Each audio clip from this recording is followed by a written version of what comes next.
સુરતની કીમ નદીના પૂરે ઠેર ઠેર વિનાશ વેરી નાખ્યો છે। ખેડૂતોના ઊભા પાક કીમ નદીના પૂરમાં તણાઈ ગયા છે। માંગરોળના રણકપોર ગામે ખેડૂતોને મોટું નુકસાન થયું છે। શાકભાજી, કેળ, શેરડીના પાકમાં વ્યાપક નુકસાન થયું છે। ખેતરમાં પરવરના માંડવા પૂરના પાણીમાં તણાઈ ગયા છે। માંગરોળ તાલુકાના અનેક ગામોમાં નદીના પૂરથી તબાહી જોવા મળી રહી છે। સર્વે કરી યોગ્ય વળતર ચૂકવવા સરકાર પાસે માંગણી કરાઈ છે।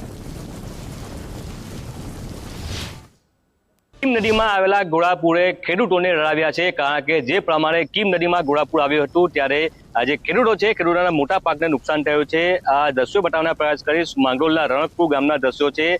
જે ખેતરો છે તે જમીનદોસ્ત થયા છે, ખેડૂતોના ઊભા પાક છે તે જમીનદોસ્ત થયા છે।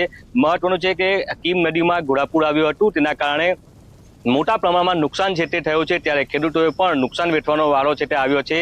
આ જ ખેતરોમાં જે પરવળ છે તેનો માંડવો હતો, પરંતુ કોઈ પણ નામો નિશાન જે છે માંડવાનું તે દેખાઈ નહીં રહ્યું। તે આ દ્રશ્યો બતાવી રહ્યું છે કે કયા પ્રકારના દ્રશ્યો હશે અને કયા પ્રકારનું ખેડૂતોને નુકસાન થયું હશે। હાલ ખેડૂતો છે તે મુશ્કેલીમાં મુકાયા છે, કારણ કે ખેડૂતોનો ઊભો પાક છે તે પાણીમાં વહી ગયો છે, તેના કારણે ખેડૂતો મુશ્કેલીમાં મુકાયા છે। આપણી સાથે કેટલાક ખેડૂતો છે તેમની સાથે વાત કરવાનો પ્રયાસ કરીશું। જી, તમે શું પાક બનાવ્યો હતો અને કઈ રીતનું નુકસાન થયું છે? મારું નામ ભવનભાઈ હીરાભાઈ પટેલ, રણકપુર। મેં આ પરવળનો માંડવો બનાવેલો તો મને લાખો રૂપિયાનું નુકસાન થયું છે। દર અઠવાડિયે 12,000 રૂપિયાની આવક હતી, આજે એનું ખલાસ કરી નાખ્યું છે, ટોટલી નાશ થઈ ગયું છે। કેટલું તમે રોકાણ કરેલું, કેટલું નુકસાન થયું છે? વીંઘે 1 લાખ રૂપિયાનો ખર્ચો થાય છે। 2 વીંઘાનો માંડવો હતો મારો, બધું સંપૂર્ણ ખલાસ થઈ ગયું છે। શું માંગ કરશો સરકાર? અમારી અપેક્ષા સરકાર પણ એવી છે કે બને તેટલું જો વધારે નુકસાન થયેલું છે એટલે એ પ્રમાણે સર્વે કરીને વધારે પડતી સહાય કરે એવી અમારી અપેક્ષા છે। બિલકુલ સહાયની માંગ છે તે અહીં કરવામાં આવી રહી છે। આપણી સાથે અન્ય ખેડૂત છે, શું કહેશો કઈ રીતનો અહીંયા જે એટલું સમગ્ર દ્રશ્યો હતા અને કઈ રીતનું નુકસાન થયું છે ખેડૂતોને, ખેડૂતોની શું સ્થિતિ છે અત્યારે? વાત કરીએ મંગરોળ તાલુકાની, તો મંગરોળ તાલુકાના કોસાડી, લુહારા, સિમોદરા, આસરમા, રણકપર, સેઠી સહિત કાંઠા વિસ્તારમાં આવતા તમામ ખેતરોમાં વ્યાપક નુકસાન છે। વાત કરીએ ખેતીની તો મુખ્યત્વે શેરડી, શાકભાજી અને કેર અને ફરાવચારો છે। સૌથી વધારે નુકસાન શાકભાજીના પાકોમાં છે, કારણ કે લાખો રૂપિયાના ખર્ચીને જ્યારે ખેડૂત માંડવો બનાવતો હોય, એની આવકનો એકમાત્ર સ્ત્રોત આ ખેતી હોય, એવા સમયે જ્યારે ઊભો પાક નુકસાન કરે ત્યારે ખેડૂતનું 1 વર્ષ નથી બગડતું, કારણ કે ફરીથી પાક નાશ પામે છે અને ફરીથી રોપે એટલે ખેડૂતોને 2-2.5 વર્ષે આવક થાય, ઝેર પીવાનો વખત આવે એ પોઝિશન છે।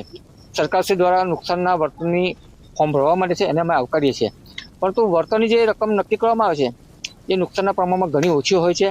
અને જ્યારે ખેડૂત પોતાનું સર્વસ્વ ગુમાવીને બેઠો હોય ત્યારે એક ખેડૂત આગેવાન તરીકે અમે પણ સરકારશ્રી પણ એટલી અપેક્ષા રાખીએ છીએ કે નુકસાનીનું જમીની લેવલે આકલન કરી વધુને વધુ મેક્સિમમ વળતર ખેડૂતોને ચૂકવવામાં આવે, જેથી ખેડૂત ફરીથી બેઠો થઈ શકે।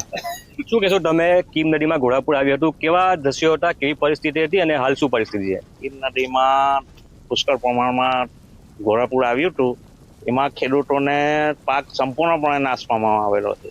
એટલે ખેડૂતને અહીંના ખેડૂત નાના સીમાંત ખેડૂત છે, એટલે શાકભાજી પર જે નિર્ભર હોય ખેડૂતો, એ સીમાંત ખેડૂતોને હવે એનું જીવન ધોરણ ચલાવવું મુશ્કેલ પડી ગયેલું છે।